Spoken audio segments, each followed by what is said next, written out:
রমাদানে ইবাদত করলে সওয়াব বাড়ে। কিভাবে জ্যামিতিক হারে বাড়ে দেখেন। রমাদানে একটা নফল করলে ফরজের সমান সওয়াব, একটা ফরজ করলে 70 থেকে 700 গুণ সওয়াব, রমজানে উমরা করলে হজের সমান সওয়াব। সুবহানাল্লাহ নাই? দ্য মান্থ অফ হোপ, আশা জাগানিয়া মাস। এই মাস আমাদেরকে হোপফুল করে, আশাবাদী করে। রমাদান যেমনি দ্য মান্থ অফ হোপ, আশা জাগানিয়া মাস, এট দ্য সেম টাইম এই রমাদান হচ্ছে মান্থ অফ ওয়ার্নিং, একটা ওয়ার্নিং এর মাস। নবী যেমনি আশা জাগাইছে আবার ওয়ার্নিং দিয়েও গেছে, খবরদার। ওয়ার্নিংটা কেমন? আল্লাহর হাবিব সাল্লাল্লাহু আলাইহি ওয়াসাল্লাম মসজিদে নববীর ভেতরে হঠাৎ তিনি মসজিদে নববীর মিম্বারে পা রেখে বললেন আমিন।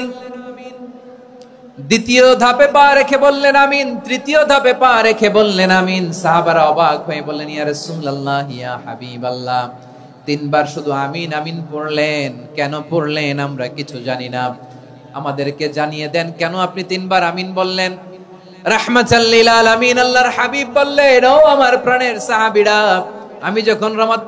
আমি যখন মসজিদে নববীর মিম্বারের প্রথম ধাপে পা রেখেছি, সাইয়েদনা জিবরিল এসে আমাকে বলেছে, ও নবী, আপনার নাম শুনে যে ব্যক্তি আপনার উপর দুরূদ পড়ে না তার ধ্বংস। আপনি বলেন আমিন। আমি বলেছি আমিন।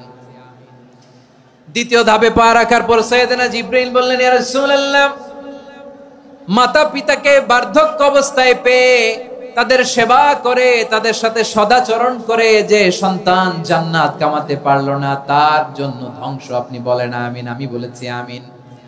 আবার মিম্বারের তৃতীয় ধাপে ঠিক যখনই আমি পা রাখলাম, সাইয়েদনা জিবরাইল বললেন, নবী, রমজান মাস পাওয়ার পরে এই মাসে ইবাদত করে যে ব্যক্তি নিজের গুনাহ মাফ করাতে পারলো না তার জন্য ধ্বংস। আপনি আওয়াজ করে পড়েন আমিন।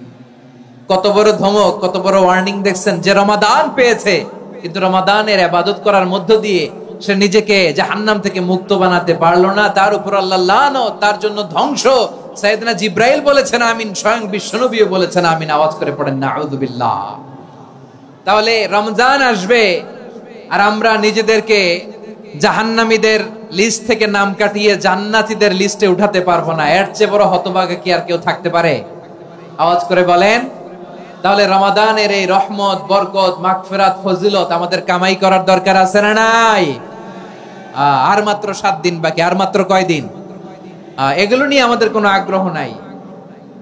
তোমাকেই খুঁজছে বাংলাদেশ, ক্লোজ আপ ওয়ান, আর মাত্র 7 দিন বাকি। টেলিভিশনে বিজ্ঞাপন আছে না নাই? রেফেল ড্র হবে লটারির, আর মাত্র 5 দিন, আছে না নাই? কিন্তু এমন এক বরকতময় মাস আসতেছে, আর মাত্র 7 দিন বাকি। আমাদের কোনো সেন্সই নাই, আমাদের মধ্যে কোনো অনুভূতি কাজ করে না। হায় রে দুর্ভাগা মুসলমান। আমার প্রিয় ভাইয়েরা, আপনি পৃথিবীতে যত ইবাদত করেন সব ইবাদতের সওয়াব নির্ধারিত। এটা পাবেন বা ওইটা পাবেন, এই সওয়াব জান্নাতে, এই বাড়ি ওই বাড়ি। শুধু সিয়ামের সওয়াবটা অনির্ধারিত। কুল্লু আমালি ইবনে আদম ইউদাআফ আল হাসানাতু আশরু আমসালিহা ইলা 700 দি'ফিন ইল্লা সাওম। সব নেক আমলের সওয়াব বাড়তে বাড়তে 700 গুণ, কিন্তু রোজা ছাড়া। রোজার সওয়াব কি হবে? বান্দা খালি রোজা রাখে, ফেরেশতারা কিছু লিখতে পারে না আমলনামায়, কারণ আল্লাহ বলে এটা কিছু লিখিস না, কারণ as-সাওমু লি, এই রোজা রাখছে আমার জন্য, ওয়া আনা আজজি বিহি, এই রোজার সওয়াব, প্রতিদান, অ্যাওয়ার্ড এটা কিয়ামতের দিন আমি আল্লাহ নিজ হাতে দেব, নিজ হাতে দেব। আরেক বর্ণনায় এসেছে ওয়া আনা উজজাবি, আমি আল্লাহ নিজেই হয়ে যাব রোজার প্রতিদান। সুবহানাল্লাহ পড়েন। আবার আল্লাহর হাবিব বলেন, ইন্না ফিল জান্নাতি সামানিয়াতু আবওয়াব, জান্নাতের দরজা মোট 8টা। ফিহা বাবুন ইউসাম্মা আর-রায়্যান, 8টা দরজার মধ্যে স্পেশাল একটা দরজা আছে, ওই দরজাটার নাম হলো আর-রায়্যান। রায়্যান দরজা, লা ইয়াদখুলুহু ইল্লা সাইমুন, রোজাদাররা ছাড়া কেউ ওই রায়্যান দরজা দিয়ে জান্নাতে ঢুকতে পারবে না। শুধু রোজাদারদের জন্য ওই দরজাটা খোলা থাকবে। দরজাটার নাম আর-রায়্যান। এই লাখো জনতা আওয়াজ করলে এই আওয়াজ হয়। বলেন, রোজাদারদের জন্য জান্নাতে